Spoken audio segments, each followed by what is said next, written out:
Radio.Cloud, the world's leading cloud-based radio operating system. Trusted by hundreds of broadcasters across North America and Europe, our award-winning Radio Playout Studio and Programming Suite is the future of radio, and it starts here.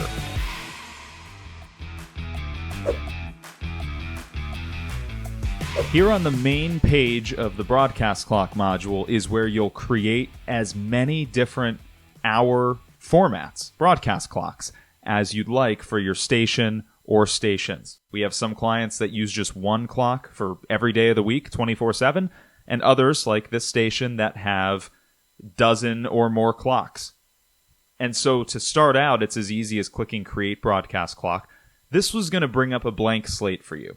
Just like the rest of the software, it's all drag and drop. And so there's a few items on the left side, and that's really all you'll need to focus on.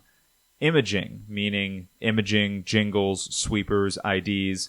And if you check out the other videos on our YouTube channel, you'll see one for imaging templates, time slot, and season.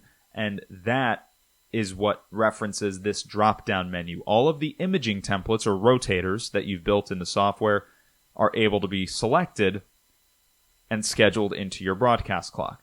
Music gets dragged in, and if you're using Radio.Cloud's internal music scheduler, you have all of the categories that you've built here, and you're able to select which category to pull from at that specific slot in the hour.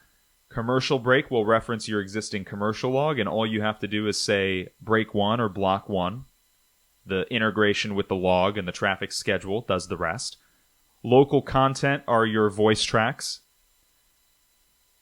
And voice track AI we cover in a different video on our YouTube channel, but essentially that is a custom content generation tool. It's AI voice tracks, which is great for filling a day part, an overnight shift, for example, where maybe you don't have a host on the station and you want to continue to promote local content. So those are really the main elements that you'll need to build out a show on a music station. If you're on a talk station, news talk, for example, then we have another function which lets you actually set up your satellite receivers. For example, Premier, Westwood One, Wagoner, different receivers where we can build these as presets for you and then let you build all the segments of your different shows, referencing those to cue tones and triggers, and then actually doing the switching and fading between sources in the cloud. So we do have an answer for news talk as well. But the nice thing with Radio.Cloud is, as you may have heard by now, we sort of reinvented radio networking, which means we were able to make it super easy for a network or a lead station to serve as many different affiliates around the country or around the world as that station wants. All you do essentially is duplicate the broadcast clock and make slight local changes for each of those local affiliates. This is an example right here of about 10 stations running off of the same network clock, but with different local commercials, jingles, news report, weather report. And what that looks like side by side, you have the network playlist on the left. If we were to select an affiliate station, it'll pop up the affiliate playlist on the right. And the really cool thing is you can see the similar elements with the dashed lines, and then the ones without the dashed lines are truly local. So this is a national weather report. This is a local weather forecast. National traffic report, local traffic report. But even the items with dashed lines give you the ability to make them local. So a national news opener, it's still a very similar timed out news opener, but specific for this one station, as you can see. Localized. And that's the beauty with Radio.Cloud. As you scroll down this hour for a network to local comparison, you can see the items with the dashed lines, the similar items, get further and further apart throughout the hour.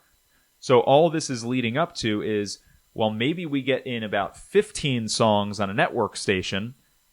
Maybe we only get 12 or 13 songs in on an affiliate station because those other 5+ minutes of content are filled by local imaging, local commercials, and other local elements like we saw at the top of this hour with the news and the weather report. So really, that's how you build your broadcast clocks inside Radio.Cloud. Once you fill out the hour, and all this is over here is just a graphical representation of the clock. If, for example, we had 3 minutes in for music, it doesn't have to be 3 minutes.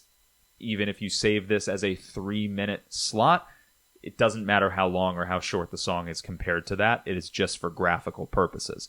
Once you build out your clock and save it by giving it a title, you can even pick a color to display that clock in. And what that means is it will display it in a certain color on the grid, which I'm going to go to right now. If I drop down the broadcast clock menu and open up this clocks to hours page, this is the other piece to the puzzle. Once you build your imaging and jingle templates and rotators, once you build your broadcast clocks, you simply assign them to this grid, which is Monday through Sunday across the top and midnight through 11 p.m. down the side. It's as easy as clicking on a clock for the hour you want, selecting that clock, and then once you do that a few times, very user-friendly in terms of actually selecting entire hours and copying them to other hours, or selecting whole days and copying them across to other days. There's also the ability on this page to set your floating or static.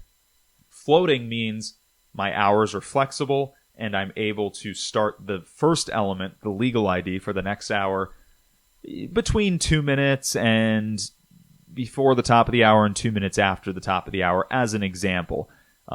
The other option being static, which would be if you had satellite news or something else that starts right at the top of the hour at 00, and that is able to be set as a combination. So you can have some hours static, some hours floating. This little gear up here gives you the ability to actually set the floating time. So this station, exactly what I just referenced, 120 seconds before and after the top of the hour, meaning the legal ID for the upcoming hour can start between 58 and 02. So that is how you build your clocks, edit your clocks, assign them in grids, and then if you're a network, create many, many local versions with one click of a button and localize them as much as you want. Again, sticking to the theme of Radio.Cloud being the system that revolutionized radio networking and giving you this ability to make as many different hyper-local versions of a network or a national show or station as you'd like.